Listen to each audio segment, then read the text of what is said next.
Untuk kisah kali ini saya akan membawakan sebuah kisah yang diambil dari Wattpad dari tulisannya Cikumoya, sebuah kisah yang berjudul Rumah Dinas. Dan sebelum kita masuk ke ceritanya, tekan dulu tombol like video ini dan jangan lupa tekan juga tombol subscribe channel ini dan nyalakan juga lonceng notifikasinya agar tidak ketinggalan cerita-cerita lainnya dari channel ini. Dan buat teman-teman yang ingin membaca langsung ceritanya, nanti silahkan saja kunjungi linknya yang nanti akan saya sertakan di kolom deskripsi. Dan seperti apa untuk kisah kali ini? Langsung saja kita masuk ke ceritanya. Rumah itu bukan hanya rumah dinas. Di dalamnya menyimpan pekat atas banyak darah yang dipaksa tumpah. Mawar merah tidak sempat reka. Mira memasukkan helai demi helai baju ke dalam koper, memastikan tidak ada yang tertinggal. 2 tahun ke depan Mira akan menghabiskan waktunya di desa Rantruk, desa yang jauh dari keramaian kota. Tolong kamu siapkan keperluan lainnya mas, selimut, obat-obatan, semuanya jangan lupa dibawa, pinta Mira sembari mengecek ulang barang bawaan.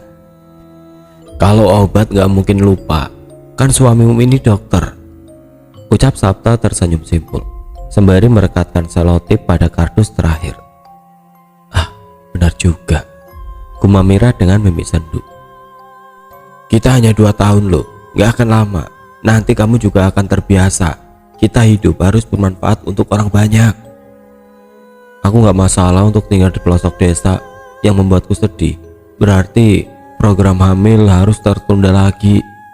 Kadang aku kesel mas, kita sudah 4 tahun menikah tapi belum juga dapat momongan. Mira, momongan itu sudah digariskan. Kalau sudah waktunya pasti akan dikasih. Makanya itu mas pengen nyari suasana baru. Siapa tahu sembari membantu orang, Tuhan titipkan kita momongan. Mira menghembuskan nafas panjang. Hatinya mengiyakan ucapan suaminya. Rutinitas seperti ini memang sudah lama dilakukan Sapta, bahkan sebelum menikah. Pindah tugas dari desa satu ke desa yang lain demi membantu sesama yang keberadaannya tidak terjangkau oleh dunia luar. Walaupun mulia, kadang Mira merasa dinomor duakan. Rasanya egonya ingin mengatakan untuk lebih fokus pada dirinya, untuk lebih dulu mementingkan bagaimana caranya mendapatkan momongan. Namun nuraninya lebih dominan. Oleh sebab itu, Mira tidak pernah protes, bahkan selalu ikut kemanapun Sapta ditugaskan. Ayo tidur, besok kita berangkat pagi. Kita sampai di sana kemungkinan malam. Jadi kamu harus istirahat yang cukup agar tidak kecapean. Mira mengangguk. Dipinggirkannya koper yang sudah tertata rapi, naik ke ranjang, lalu menutup matanya, berharap hari esok akan menjadi lebih baik. Malam berganti pagi, lambat laun awan kelabu merona kemerahan. Matahari mulai muncul disusul bunyi alarm yang berhasil membangunkan Mira dari tidur panjang. Mira mengucek matanya, menguap sebentar, lalu membangunkan Sapta yang masih tertidur pulas. Seakan suara alarm yang begitu nyaring sama sekali tidak mengganggunya. Mas, bangun, ucap Mira sembari mengguncang pelan tubuh suaminya. Erang Sapta yang masih mengantuk.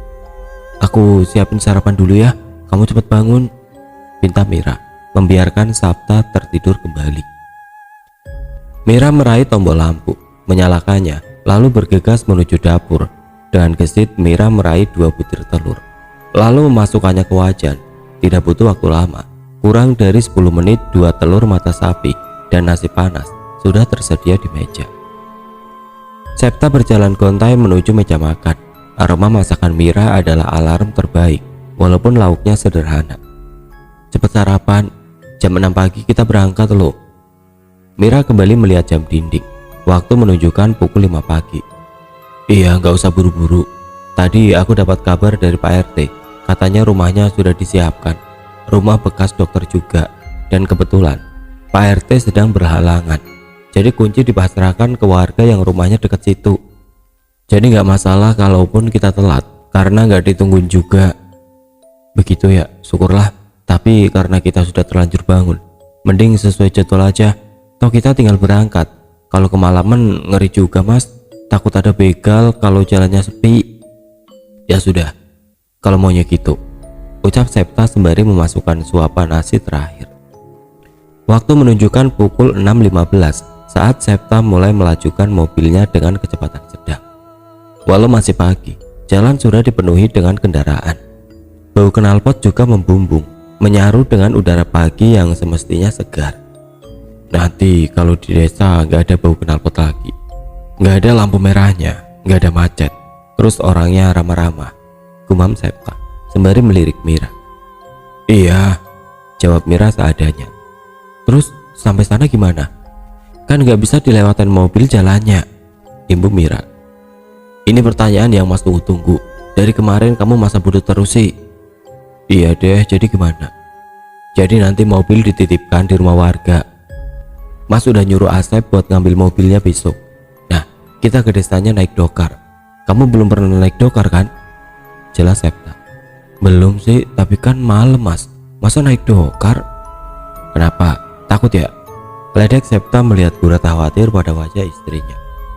Aku lebih takut sama begal Mas. Aman kok Mir. Sebenarnya Mas maunya naik motor, tapi kalau naik motor kan kamu dibonceng orang. Ya kalau goncengnya pelan. Kalau ugal-ugalan gimana? Lebih aman naik dokar, biar nanti barang-barangnya baru diangkut pakai motor. Ya udah kalau emang bagusnya begitu, jawab Mira. Walau khawatir, Mira tahu benar Septa pasti memikirkan yang terbaik yang bisa mereka pilih. Riuh perkotaan lambat laun digantikan hening pedesaan. Suara jangkrik samar-samar terdengar tatkala langit mulai kemerahan. Senja melukis langit dengan sempurna saat Septa menghentikan mobilnya pada warung bambu di pinggir jalan. Mau pesen apa Mbak, Mas? Tanya ibu warung saat Septa dan Mira duduk di kursi rotan. Ibu jual apa aja? Tanya Mira sembari tersenyum.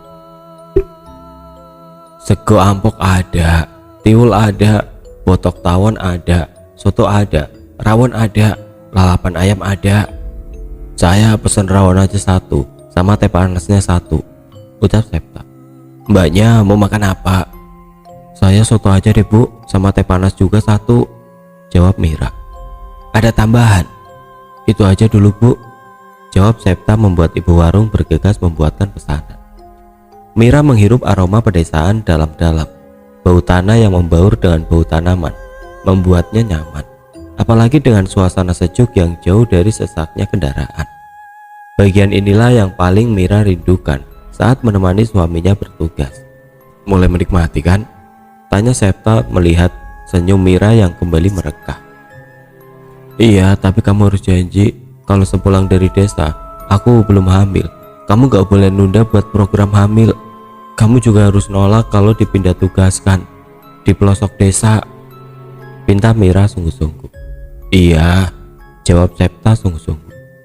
Monggo, ini sotonya, rawon sama 2 teh panas, ucap ibu warung menaruh pesanan Septa dan Mira di atas meja. Makasih Bu, jawab Septa dan Mira nyaris bersamaan. Sama-sama. Ngomong-ngomong Mbak sama Mas ini pada mau kemana? Tanya ibu warung. Saya mau ke desa Rantru Bu, jawab Septa sembari tersenyum. Oh, mending jangan ke sana malam-malam Mas, kesananya pagi saja, kata ibu warung mengingatkan. Besok saya harus tugas Bu, jadi harus sampai hari ini juga. Memang Mas kerja apa di sana?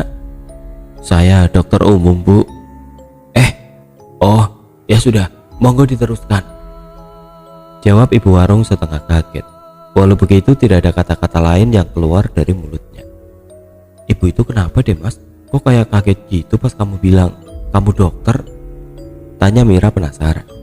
Entahlah, mungkin karena jarang dokter yang ke desa itu. Udah, gak usah pikirin, cepat habiskan makanannya biar gak kelamaan. Iya Mas. Malam mulai tiba. Suara jangkrik kian riuh ditambah hujan tipis yang menemani perjalanan. Septa menghela nafas panjang saat kabut membuat jarak pandang kian pendek. Apalagi jalan setapak jauh dari kata mulus. Sepi Mas, gumam Mira sembari melihat sepanjang jalan. Jalan yang sangat sunyi. Kanan dan kiri jalan juga tidak ada rumah. Hanya pohon-pohon besar yang dapat Mira nikmati di sepanjang jalan. Namanya juga desa terpencil, jawab Septa seadanya. Tapi desa yang dulu rasanya juga padat Mas, nggak hutan belantara begini? Itu kan pas sudah di desanya. Ini sepi juga karena kita masih di jalan, belum sampai tujuan. Mira mengangguk kecil, lalu kembali memandang jendela, sibuk memandangi jalan, sampai segerombolan anak kecil terlihat di antara rimbunya semak. Mas, ada bocah, ucap Mira dengan intonasi tinggi, berharap suaminya berhenti sejenak. Ah, di hutan gini nggak mungkin lah, Mir, ucap Septa tanpa mengalihkan pandangannya. Beneran mas, orang banyak kok segerombolan gitu, tanya Mira meyakinkan suaminya. Mungkin kamu kecapean, jadi salah lihat. Gak mungkin lah ada orang tua yang ngebolehin anaknya main jam segini, apalagi ini sudah jam 9 malam. Mira menghembuskan nafas panjang. Sekali lagi dirinya melihat ke arah segerombolan anak yang tadi dirinya lihat. Segerombolan anak itu masih melihat Mira. Segerombolan anak tanpa baju yang sebagian badannya tertutup rimbunya rumput. Pukul 12 Septa sampai pada rumah yang dekat dengan tugu yang bertuliskan Desta Rantru. Woi bang, teriak seseorang pemuda berumur 20-an. Seorang itu bernama Bowo. Perawakannya tidak terlalu tinggi, mengenakan kupluk dengan sarung yang diselempangkan di badan. Wah Bowo, ucap Septa sembari memeluk ringan. Ini istri saya, Ibu Septa sembari memegang punggung Mira. Wah, Bu Mira ya? Tanya Bowo ramah sembari mengulurkan tangan. Iya, saya Mira, panggil Mbak aja, jawab Mira sembari menyambut uluran tangan Bowo. Baik Mbak, ini barang-barangnya diturunin saja biar diangkut sama warga. Terus Mbak Mira sama Bang Septa ikut saya naik dokar. Ya udah, ayo bantuin saya nurunin barang dulu, pinta Septa sembari membuka pintu belakang mobil. Siap bang. Oh ya, Mbak Mira nunggunya di dalam rumah saja, ada Bu Nur di dalam. Ya sudah, saya masuk dulu ya, ucap Mira sebelum masuk ke dalam rumah. Suasana rumah Bu Nur sangat tradisional. Rumah yang serba kayu dengan halaman yang luas. Di dalam rumah ternyata tidak hanya Bu Nur, tapi anak-anaknya juga belum tidur, tengah mendengarkan dalang cilik yang sedang memainkan wayang kulit. Permisi, sapa Mira saat sampai di ambang pintu. Bu dokter, teriak salah satu anak. Anak manis bernama Dewi. Teriakannya membuat saudaranya yang lain ikut heboh, berlomba-lomba sampai ke ambang pintu, berebut menjabat tangan Mira. Jangan ngeribetin Bu dokter, teriak Bu Nur sembari merapikan jilbabnya. Nggak apa-apa Bu, ucap Mira sembari mengelus kepala Dewi. Maaf ya Bu, anak-anak saya nakal. Ah, enggak, ini semua anak Bu Nur, tanya Mira melihat 4 orang anak yang ada di hadapannya. Masuk dulu Bu dokter, ajak Bu Nur sebelum menjawab pertanyaan Mira. Mira duduk di tikar bambu, menghadap wayang yang masih tertancap pada batang pisang. Ini semua anak saya, yang paling besar namanya Dewi, yang kedua namanya Gatra, yang ketiga dan keempat namanya Antareja dan Antasena, ucap Bu Nur. Dalam hati, Mira begitu iri. Untuk punya satu saja, Tuhan belum mengabulkan. Tapi begitu murahnya Tuhan kepada Bu Nur, hingga mengaruniai 4 anak sekaligus. Bu dokter jangan ngelamun, ucap Dewi sembari mengelus tangan Mira. Maaf ya jadi ngelamun, panggil Bu Mira saja ya, kan yang dokter suami ibu, jawab Mira. Iya Bu Mira, jawab anak Bu Nur serentak. Diminum tehnya Bu Mira, jadi ngerepotin Bu. Enggak, maaf ya seadanya. Ini juga sudah ngerepotin Bu, jawab Mira tidak enak hati. Nanti kalau ada apa-apa Bu Mira kesini ya. Terus kalau warga desa ngomong yang enggak usah didengerin, ucap Bu Nur mengingatkan. Belum juga Mira menjawab, Septa sudah lebih dulu mengajak Mira untuk bergegas. Bu Nur, wah makasih banyak loh, kok sampai dijamu begini istri saya? Gak apa-apa Pak Dokter, ini juga ala kadarnya. Ini semuanya sudah beres, jadi saya mau pamit dulu ya Bu, anak-anak, ucap Septa. Saya duluan ya Bu Nur, makasih sudah dijamu, ucap Mira. Hati-hati ya, ucap Bu Nur mengantar sampai ke ambang pintu. Tapi baru saja Mira keluar, Reja anak yang paling kecil menggandeng tangan Mira. "Bu, mereka ngikutin," ucap Reja. Buru-buru Bu Nur membekap mulut Reja. "Gak usah didengerin Bu Mira," ucap Bu Nur. Mira mengangguk ringan, walau pikirannya melayang, coba mengertikan apa yang dimaksud Reja. Bu Nur melambaikan tangan, melepas kepergian Septa dan Mira. Lambat laun bayangan Mira dan Septa mulai menjauh, seakan menyaru dengan pekatnya malam. "Jak, kan ibu udah bilang jangan bilang yang aneh-aneh. Kasihan Bu Mira, nanti kayak yang sudah-sudah," pesan Bu Nur. "Kasihan Bu Mira baik," jawab Reja. "Iya ibu tahu, tapi desa kita kan sudah lama tidak ada dokter. Kalau warga sakit gimana? Mau ke desa seberang, ke Bandoho. Sakit fisik nggak bisa dibawa ke dukun, Le. Anakku Reja, ini juga buat kalian. Lisannya dijaga, bikin Bu Mira sama Pak Dokter betah," ucap Bu Nur sebelum berlalu membawa nampan berisi teh yang masih tersisa separuh. Suasana begitu sunyi, samar-samar suara angin membelai rimbun daun kadang terdengar, atau sekedar gesekan ranting pohon yang bertautan. Yang paling nyaring adalah suara lonceng dokar dan sepatu kuda yang kadang kala menginjak bebatuan. Jalan setapak begitu sempit, jalan bebatuan dengan kebun karet di kanan kirinya, jalan yang tidak bisa dilalui oleh mobil. Mungkin karena itulah suasananya begitu sunyi. "Warga sini ramah-ramah ya Mas?" ucap Mira membuka obrolan. "Iya, makanya itu, kamu pasti betah," jawab Septa sembari mengelus tangan Mira. "Tenang Mbak Mira, pasti warga akan sangat ramah. Soalnya sudah 5 tahun lamanya di desa Rantur tidak ada dokter," sahut Bowo tanpa mengalihkan pandangannya dari jalan. "Terus kalau sakit pada pergi kemana, Wo?" tanya Mira penasaran. "Biasanya kita pakai obat-obatan tradisional, Mbak. Atau kadang kita ke desa seberang. Ada tetua kampung yang tahu soal obat-obatan dan hal-hal berbau supranatural.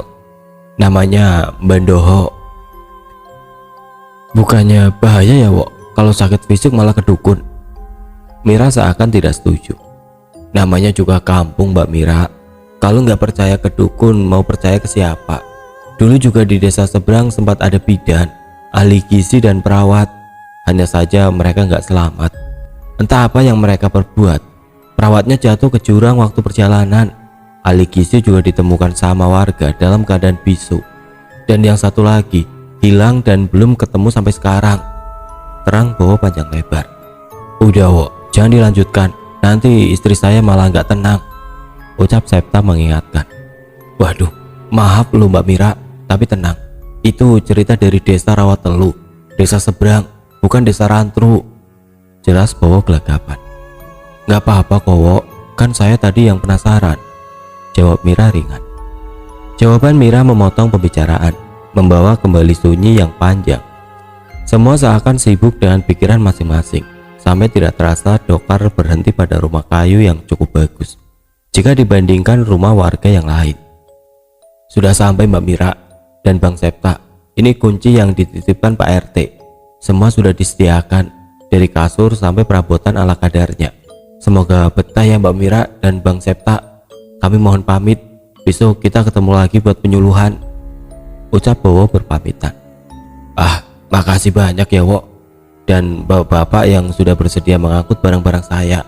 Pokoknya saya sangat berterima kasih. Dan lagi, kalau ada yang perlu saya bantu, bisa ketuk rumah ini," ucap Septa ramah. Semuanya mengangguk sembari tersenyum ramah. Setelahnya mereka mulai beranjak pergi, menyisakan Septa dan Mira yang masih terdiam di depan rumah kayu, yang di depannya terdapat papan Dokter Septa Kusuma. Rumah itu melebar seperti persegi panjang. Halamannya luas dengan pohon mangga berukuran besar yang masih berdiri kokoh. Di samping dan kanan rumah tidak ada tetangga. Keadaan rumah dihimpit kebun kopi yang tengah berbunga, membuat aroma wangi menyeruak, menggelitik hidung. "Nggak ada tetangga Mas," gumam Mira melihat sekitar. "Ada kok, cuma kan memang diselingi kebun kopi. Jadi jarak rumah satu sama rumah yang lainnya lumayan jauh," jawab Septa sembari mengelus kepala Mira, mencoba menenangkan. "Ya udah kalau gitu masuk aja ya, di luar dingin," ucap Mira merekatkan jaketnya. "Ya sudah ayo," Jawab Septa merangkul Mira untuk masuk ke rumah, melewati sosok yang tengah menatap keduanya dengan tatapan tajam. Septa mengetuk pelan pintu yang terbuat dari kayu jati dengan ukiran yang dibuat begitu indah. Tidak ada siapapun di dalam rumah, hanya kebiasaan lama Septa setiap berkunjung ke rumah dinas yang akan dirinya tinggali. "Mir, kamu tahu bentuk apa pintu ini?" Tanya Septa memandangi pintu kayu yang baru saja dirinya ketuk. "Oh enggak mas, hanya pintu dengan bentuk separuh oval dengan ukiran kayu yang indah," jawab Mira seadanya. "Pintu ini bentuknya vagina, Mir. Orang Jawa selalu detail jika membuat sesuatu, termasuk pintu ini." "Oh ya? Kenapa dibuat seperti itu?" tanya Mira bingung. "Karena perempuan itu tempat pulang, bukan rumah namanya jika tidak ada perempuan di dalamnya. Dan lagi, kita keluar dari sini dan pulang dalam pelukan perempuan juga. Indah kan? Pintu ini melambangkan kasih ibu," terang Septa sembari tersenyum. "Indah mas," gumam Mira sembari mengamati ulang pintu jati yang terpampang indah di hadapannya. "Banyak hal lain yang lebih indah. Kamu bisa belajar banyak hal dari sini," ucap Septa sembari memasukkan kunci ke dalam pintu. Mira mengangguk sembari tersenyum tipis. Septa mendorong gagang pintu, membukanya lebar-lebar, lalu masuk ke dalam rumah dan menutup pintu itu rapat-rapat. Mira mengamati rumah yang akan dirinya tempati 2 tahun yang akan datang. Kesan pertama adalah rumah yang cukup lenggang, tidak banyak sekat. Ruang tamu langsung terlihat saat pintu terbuka. Lantainya keramik putih polos dengan segala ornamen didominasi oleh kayu. Di samping ruang tamu ada ruangan kerja, sepertinya begitu. Melihat meja belajar yang di sampingnya terdapat lemari tua. Tidak hanya itu, ada satu kursi goyang yang letaknya menghadap pintu. Di belakang ruang tamu terdapat kamar tidur yang di dalamnya terdapat lemari dan ranjang besi yang dilengkapi oleh kelambu nyamuk. Warnanya serba putih, mengingatkan Mira pada ranjang rumah sakit tempo dulu. Sisa ruangan terakhir di depan kamar. Ruangan itu adalah dapur dan meja makan yang hanya bisa dipakai oleh 2 orang. Melihat hanya ada 1 meja kecil dan 2 kursi. "Kamar mandinya di mana mas?" tanya Mira kebingungan. "Mungkin di luar," ucap Septa meraih gagang pintu belakang. "Loh, nggak jadi satu?" "Nyatanya kan nggak ada di rumah." "Iya sih, yaudah ayo coba kita lihat," ajak Mira sembari mengekor di belakang Septa. Suasana belakang rumah sangat luas, tanpa adanya penerangan. Yang terlihat hanyalah beberapa pohon pisang dan juga pohon salak. "Ih, serem mas," gumam Mira merinding. "Kan sama emas, itu kamar mandinya di ujung," ucap Septa sembari menunjuk bilik kecil yang tertutup pohon pisang. "Ya ampun, kenapa sih bikin kamar mandinya jauh banget?" "Ya mungkin biar sekalian ngeliat kebun," jawab Septa ngasal. "Mau pipis sekalian gak? Biar nanti tidurnya nggak kebangun," imbu Septa. "Ya udah deh, mumpung ada temennya," jawab Mira yang kebetulan ingin pipis. "Ya udah, ayo ditemenin." Septa berjalan lebih dulu, mengarahkan lampu HP ke jalan kecil yang terbuat dari susunan batu. "Hati-hati, licin. Ini kayaknya nggak pernah dilewatin orang. Lumutan gini," ucap Septa. "Kan tadi Bowo bilang terakhir ada dokter sekitar 5 tahun yang lalu. Jadi ya mungkin selama itu nggak ada orang yang tinggal di sini." "Ya juga.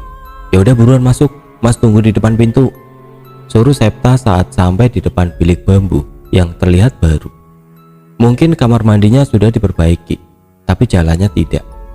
Mira masuk ke bilik bambu, menyalakan lampu berwarna oranye redup, lalu bergegas pipis. Setelah beberapa saat, Mira meraih gayung di dalam gentong air yang terbuat dari tempurung kelapa.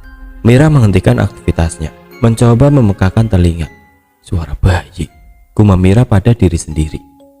Suara itu kian kencang, seperti tepat di sebelah telinga Mira. "Mas!" teriak Mira sembari membuka pintu, namun nihil, pintunya terkunci. Mira terlihat frustasi. Gedoran demi gedoran pintu tidak terdengar, seakan sumbang. Mira merintih saat sesuatu yang kental dan anyir mengalir melalui selangkangannya. "Mas, buka mas!" rintih Mira kesal. Tidak lama pintu terbuka dari luar. Septa melotot tatkala melihat istrinya yang menangis sesegukan. "Loh, kamu kenapa Mir?" Tanya Septa kebingungan. Mas, kakiku berdarah mas. Isak Mira lemas, wajahnya pucat pasi, seluruh badannya bergetar. Septa mengarahkan senter ke kaki Mira. Kakinya bersih, tidak ada darah sedikit pun, membuat Septa kebingungan. Udah, ayo masuk dulu saja, ajak Septa sembari merangkul Mira. Mira berjalan dengan tertatih, badannya tidak sakit sama sekali. Hanya bergetar hebat karena efek dari rasa takut yang dia rasakan. Sesampainya di kamar, Septa mendudukkan Mira. Sekali lagi diperiksanya kaki istrinya. Tidak ada apapun, hanya sedikit lumpur dan potongan rambut yang menempel pada kakinya saat melewati jalan ke kamar mandi. Kakimu gak berdarah Mir, utuh, gak ada luka sama sekali, ucap Septa. Aku gak suka rumah ini mas, takut. Isak Mira kembali teringat kejadian barusan. Kamu hanya kecapean, istirahat aja ya, kan mas di sini nemenin kamu. Mira mengangguk. Dirinya memang terlampau lelah. Kejadian barusan membuat rasa penatnya menjadi 2 kali lipat. Besok kamu gak usah ikut mas ke balai desa, di sini saja ya, istirahat, ucap Septa sembari menyelimuti istrinya. Aku gak mau ditinggal, tolak Mira masih dengan suara seraknya. Tenang, besok ada Mbok Sinem yang bakal nemenin kamu. Jadi kalau mas ke balai desa atau puskesmas, kamu ada temennya. Mbok Sinem bakal di sini sampai mas pulang. Mira tidak menjawab, namun hatinya sudah merasa lebih tenang. Lambat laun matanya mulai berat, hingga akhirnya Mira tertidur pulas. Suara gaduh dari arah dapur membangunkan Mira. Matanya menyipit kala sinar matahari masuk lewat celah jendela yang masih tertutup.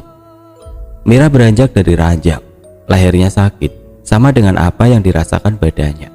Sepertinya tidur saja badannya harus membiasakan diri dengan kasur yang keras dan bantal setipis papan kayu. Di luar kamar terlihat seseorang berusia 50-an yang tengah memotong sayur. Seseorang itu rambutnya setengah putih dan disanggul rapi, mengenakan kebaya hijau pupus dan jarit berwarna coklat tanah dengan corak burung merak.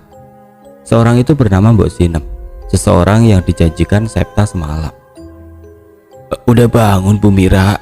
Tanya Mbok Sinem halus. Senyumnya mengembang, memperhatikan gurat-gurat kerutan yang tidak melunturkan kecantikannya. Iya, Mbok Sinem ya? Tanya Mira penasaran.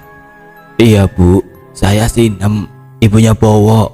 Saya diminta Pak Septa buat bantu-bantu, jawab Mbok Sinem sembari memasukkan sayuran ke dalam panci. Makasih Mbok, ucap Mira senang. Jarang suaminya sampai mengirim orang untuk membantunya. Biasanya semuanya harus dikerjakan sendiri. Sama-sama, Mbok yang makasih karena Mbok jadi ada kegiatan, balas Mbok Sinem. Mbok tahu nggak rumah ini dulu bekas apa? Tanya Mira teringat dengan kejadian semalam. Retak. Pisau Mbok Sinem terjatuh, hampir mengenai kakinya. Dia udah datang Bu, tanya Mbok Sinem dengan pandangan menyelidik. Dia siapa Mbok? Tanya Mira tegang melihat ekspresi Mbok Sinem. Seakan menyadari sesuatu, Mbok Sinem menggelengkan kepalanya pelan.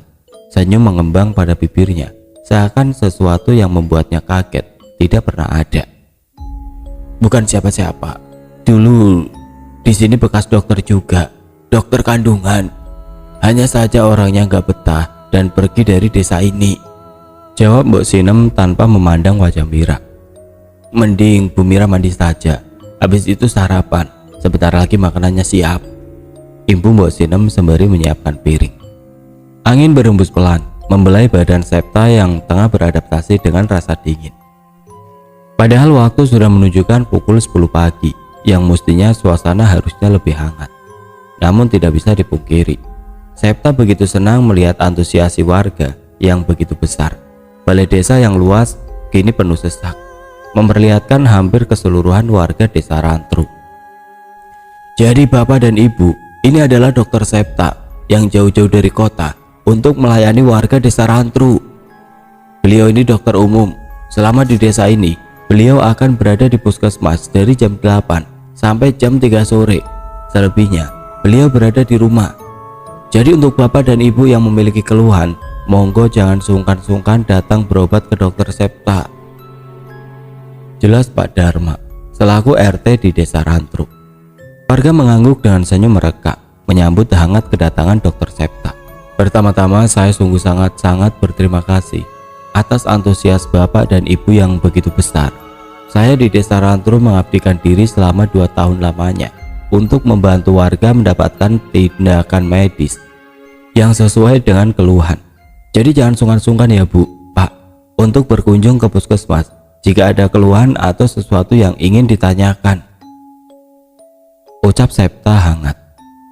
Sekali lagi warga mengangguk, masih antusias mendengarkan penyuluhan yang Septa berikan.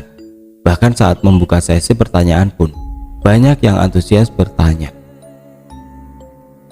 Namun saat sibuk menjawab pertanyaan warga, seseorang mencuri perhatian Septa. Seseorang itu adalah perempuan berambut gimbal, mengenakan kebaya berwarna merah kumal. Jarit seutas lutut berwarna putih bermotifkan bunga yang hampir tidak terlihat saking kotornya, dan bertelanjang kaki memperlihatkan goresan-goresan luka yang mulai bernanah. Ibu yang di sana perlu bantuan? Tanya Septa berjalan mendekati perempuan bernama Mega, membuat seluruh mata tertuju pada sosok perempuan yang sudah lama diasingkan. Pembunuh, pembunuh! Teriak Mega saat Septa sudah berada tepat di hadapannya. Tatapan Mega terlihat nyalang, penuh dengan amarah. Tenang, saya mau bantu, ucap Septa lembut, mencoba menenangkan. Namun Mega malah semakin mendekat. Dengan sigap Bowo yang dari tadi di dekat Septa membekap tubuh Mega yang terlihat ringkih. Tidak butuh banyak, 1 orang saja cukup untuk menghentikan langkahnya untuk mendekati Septa. Wah, tolong, jangan kasar-kasar ya, pinta Septa. Tenang bang, ini memang gila, kalau nggak dipegangin takutnya bikin onar, jawab Bowo dengan masih memegangi Mega. Ya sudah, ucap Septa membungkuk, meraih sapu tangan di sakunya, lalu membersihkan luka pada kaki Mega yang tidak terawat. Pak, tolong ambilkan tas kecil saya, pinta Septa kepada Pak Darman yang dengan sigap mengambil tas kecil berwarna hitam milik Septa. Kembalikan anakku, rintih Mega. Aduh Bu, anaknya ibu itu sudah meninggal, jawab Bowo prihatin. Bohong, bohong, teriak Mega tidak terkendali sampai menumpahkan alkohol yang akan digunakan untuk menyeka lukanya. Udah Pak Dokter, jangan diobatin, ini orang harusnya dipasung saja, dasar gila, ucap Dharma kesal. Bapak-bapak, tolong bantu saya memegang ibu ini, tolong jangan kasar, pinta Septa tanpa mengindahkan kata-kata Darman. Septa kembali mengambil alkohol yang tadi sempat terpelanting. Saat Mega sudah dipegangi, barulah Septa menyeka luka itu menggunakan alkohol. Bu, selain luka di kakimu, luka di hatimu juga harus diseka, dibersihkan, dan dirawat. Seperti alkohol yang menempel pada luka di kakimu, itu memang sangat menyakitkan, tapi harus dilakukan agar luka di hatimu tidak bernanah. Kehilangan seseorang yang dicintai memang berat, maka dari itulah kerelaan harus disegerakan agar sedihmu tidak berlarut-larut, ucap Septa sembari membalutkan perban pada kaki Mega. Tidak hanya itu, Septa juga memberikan sepasang sendalnya agar Mega tidak bertelanjang kaki, membuat Mega terdiam beberapa saat sebelum akhirnya menangis meraung-raung. Tidak apa menangis, air mata membasuh luka. Setelah selesai menangis, cobalah untuk bahagia, ucap Septa sembari menepuk pelan punggung Mega. Pak, Bu, jika ada saudara kita yang terkurung dalam kesedihan, jangan dikucilkan, karena obat yang bisa kita beri adalah penerimaan. Selama saudara kita merasa diterima, luka hatinya berangsur-angsur sembuh, dan kesepian tidak bisa membunuhnya. Ibu Septa kembali melanjutkan penyuluhan.